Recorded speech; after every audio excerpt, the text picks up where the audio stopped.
Bonjour à tous et bienvenue sur boursicoté.com pour cette nouvelle analyse technique du CAC 40 en clôture. Et donc un petit peu comme les jours précédents, il ne s'est pas passé grand chose puisque malgré une ouverture haussière, eh bien, le CAC 40 est venu clôturer en baisse à 5351,74. On perd un peu plus de 9 points et 0,17% par rapport à la clôture de la séance précédente. Donc une semaine qui s'achève comme elle avait commencé, quasiment sur les mêmes zones puisque eh bien, on est resté entre ces 5380 ici et ces 5330 et j'irais même avec un point bas qui a eu lieu mercredi à 5338, donc très peu de volatilité sur toute la semaine et notamment depuis que le CAC a marqué un contact ici avec la zone de résistance. Donc rien de plus à dire, on a un petit avalement baissier ici sur le par rapport à la précédente bougie, alors toutefois avec un point haut à 5361,92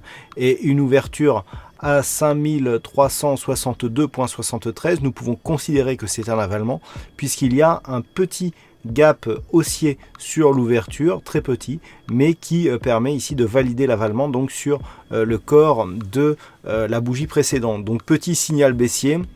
Mais vu la volatilité, s'il y avait une consolidation qui se mettrait en place, eh bien, ça serait vers ici une zone à 5330 points. Du point de vue des indicateurs, nous sommes dans la continuité de la veille puisque le RSI ici qui sortait de sa zone de surachat est en train de confirmer cette sortie, donc il s'agit d'un petit signal baissier. Le stochastique quant à lui reste dans sa zone de surachat. Le MACD confirme lui aussi son orientation plutôt baissière en passant dans la partie inférieure de sa zone d'évolution dans une dynamique qui reste elle aussi baissière et les volumes sont inférieurs à la moyenne. On a une petite hausse de la volatilité mais qui reste vraiment dans des niveaux très faible, moins de 0,5% tant sur la moyenne que sur la volatilité de ce jour, donc moins de 0,5% par séance actuellement, ce qui est vraiment très faible. A noter que le gap qui avait été ouvert ici entre ces deux bougies, donc le mercredi 3 octobre, eh bien, agit toujours comme zone de support. Regardez ici par rapport à ce placement, on a des ombres basses ici qui viennent tester ce gap et donc pour l'instant on a un gap haussier qui même après comblement eh bien, nous donne une zone de support et donc toujours un potentiel haussier qui reste présent.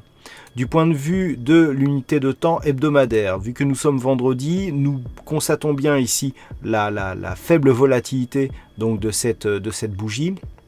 puisque nous avons donc une bougie très peu volatile et des cours donc qui se stabilisent au-dessus de ce support des 5330 points. Là aussi, du point de vue des indicateurs, nous avons une configuration qui est sensiblement identique à la semaine dernière, avec ici un RSI qui est neutre, un stochastique qui est plutôt haussier, confirmé par le MACD et des volumes sur cette semaine baissière qui est inférieure à la moyenne. Donc on le voit sur cette phase, le fait ici d'avoir cassé les 5330 points ont permis une validation ici de cette ancienne résistance comme zone de support. Donc on reste sur une dynamique haussière mais qui est en train de perdre du point de vue de sa puissance. Donc tant que les cours restent ici d'un point de vue hebdomadaire au-dessus des 5330 points, eh bien on reste haussier avec un objectif de retour ici sur les 5442 points. Alors si on revient sur l'unité de temps journalière, comment jouer la prochaine séance? Et bien tout simplement, tant que l'on reste ici dans ce range 5330, 5378,80, on est dans une phase de neutralisation très court terme, mais qui reste dans une tendance plutôt haussière. Lorsque l'on s'écarte, on peut constater ici les contacts sur la bande de Bollinger supérieure. Dans un premier temps, la moyenne mobile ici a bien soutenu la dynamique et puis on a évolué d'une manière neutre, mais pas de signal de consolidation. Les cours restent au-dessus de la moyenne mobile 20 exponentielle,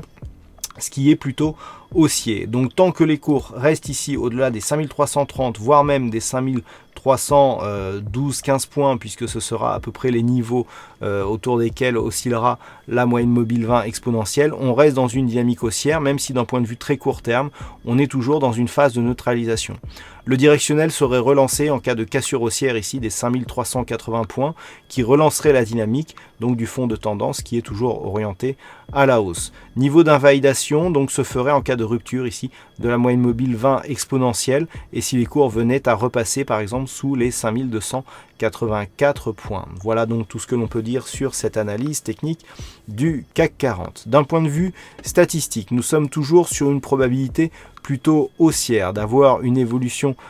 du CAC 40 donc à partir du niveau d'ouverture